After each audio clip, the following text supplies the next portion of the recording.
पूज्य प्रोफेसर तपस्वी नंदी साहब ने अमर यशस्वी याद में नमस्कार करें।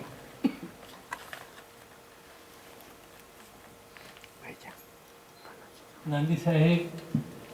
नज प्रतिनिधि सम्य अर्धांगिनी एवं श्रीमती हर्षाबेन नंदी चरणों में प्रणाम पाठवुं छुं। आजनी आ प्रोफेसर तपस्वी नंदी व्याख्यानमाळाना द्वितीय पुष्पने समर्पित करनारा प्रखर वक्ता, प्रखर अलंकार शास्त्रना ज्ञाता अने अद्भुत भावक भावयिता भावन करावनारा एवा प्रोफेसर अजीत भाई ठाकुर साहेब, संस्कृत विभागना अध्यक्ष प्रोफेसर डी.वी. राठवा साहेब, मारा सुहृद અને સંસ્કૃત વિભાગના બીજા કર્ણધાર એવા ડૉક્ટર દિલીપભાઈ, મારી सम्मुख विराजमान प्रजापति साहेब, गीता प्रजापति साहेब, गौतम भाई, प्रोफेसर ओम प्रकाश जी, जिनको मिलने का दूसरा अवसर है मेरे जीवन में, और हमारे भाषाभवन से पधारे दीनानाथ भाई, वसुदेव भाई, और कुछ बरेली से आए हुए और सोमनाथ संस्कृत यूनिवर्सिटी से पधारे विद्वत वृंद और ब्रह्मर्षि संस्कृत पाठशाला के प्रधानाचार्य प्रोफेसर अमृत भोगायता और भी सब विद्वान और मेरे प्यारे छात्रगण, आप सबका नाम संगीत नामशः नहीं कर पाता हूँ, लेकिन आज जो ये उपक्रम है वो हेमचंद्राचार्य नॉर्थ गुजरात यूनिवर्सिटी के लिए बड़ा महत्व का है, क्योंकि पाटन की ही भूमि के एक विद्वान सत्पुरुष की याद में आज ये व्याख्यान माला यहाँ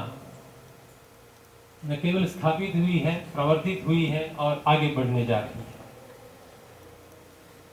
मैं निश्चित ये भाव महसूस कर रहा था जब अजीत भाई बोल रहे थे,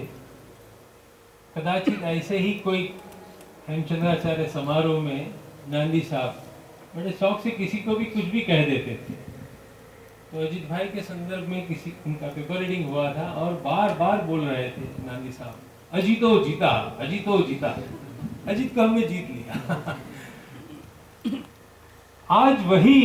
प्रोफेसर नंदी साहब की आत्मा निश्चित रूप से स्वर्गलोक से ये भाव महसूस कर रही होंगी कि अजितेन अहम जीता, अहम प्रोफेसर नंदी जीता। इतना बढ़िया करुण रस को लेकर आज जो वक्तव्य हमको सुनने को मिला है, मैं कुछ कहने के लिए अध्यक्ष के रूप में बैठा था। पहले मैंने बोल दिया था कि मैं सर्वथा अनधिकृत व्यक्ति हूँ, अलंकार शास्त्र मेरा विषय नहीं है, कुछ पाणिनि व्याकरण थोड़ा सा जानता हूँ, तो आपके व्याख्यान की अध्यक्षता करना वो मेरे बस की बात नहीं है, मैं उसके योग्य नहीं हूँ, लेकिन ये संस्कृत विभाग का आदेश था, इसीलिए हमने उसको स्वीकार कर लिया कि चलो शिष्य भाव से कुछ सुन लेंगे। तो जैसे उन्होंने अपने व्याख्यान का जो शीर्षक बनाया है कि विभावना एवं काव्य प्रयोजना, तो आज हमने जो कुछ सुना तो पूरे अलंकार शास्त्र में करुणरस के बारे में और उनके कौन अधिदेवता है, उनका क्या कलर है, क्या संख्या में है, और परस्पर जन्य जनक भाव या परस्पर आश्रय आश्रयी भाव संबंध कैसे बैठता है, वो पूरे उदाहरणों के साथ जो प्रस्तुत किया वो वाकई प्रशंसनीय है। और साथ में ये तो विभावना स्पष्ट करने के साथ जो काव्य प्रयोजना शब्द का प्रयोग कर दिया है, कोई भूल से भी कोई छात्र यहाँ बैठ गया होगा थोड़ा हल्का सुनने वाला, तो प्रयोजन, काव्य के प्रयोजन बहुत परीक्षा में पूछे जाते हैं। यहाँ प्रयोजना शब्द है, तो योजन का आशय क्या है या किस तरह से उसका योजन हुआ है काव्य साहित्य में, वो व्यास जी ने कैसे किया, कालिदास ने अजविला इत्यादि में कैसे करुण रस का विनिवेश किया या उसका आविष्कार किया, तो कवियों ने करुण रस की जो योजना अपने काव्यों में की है, उसकी जो भंगिमा है, जो वैशिष्ट्य है, उन सब के बारे में, और बीच बीच में जो नांदी साहब को भी पसंद आ गया होगा, वो उनका गान भी, कुछ लोगों का जो गान कर लिया। कोई अलंकार शास्त्री ऐसा तो नहीं होना चाहिए कि जो बिना गाए अलंकार के बारे में बात करे। तो ये बात भी एक वैशिष्ट्यपूर्ण थी कि अजीत भाई को आज हमने कुछ गान करने की सुन लिए। तो एक वक्ता के रूप में जो उनकी पूर्ण रूप से कलाएं हमारे सामने आविष्कृत होनी चाहिए, वो आज हो गई है। और जो कंट्रास्ट में हास्य भी करुण को कैसा पैदा कर सकता है, या जो परस्पर विरोधी रस गिने गए,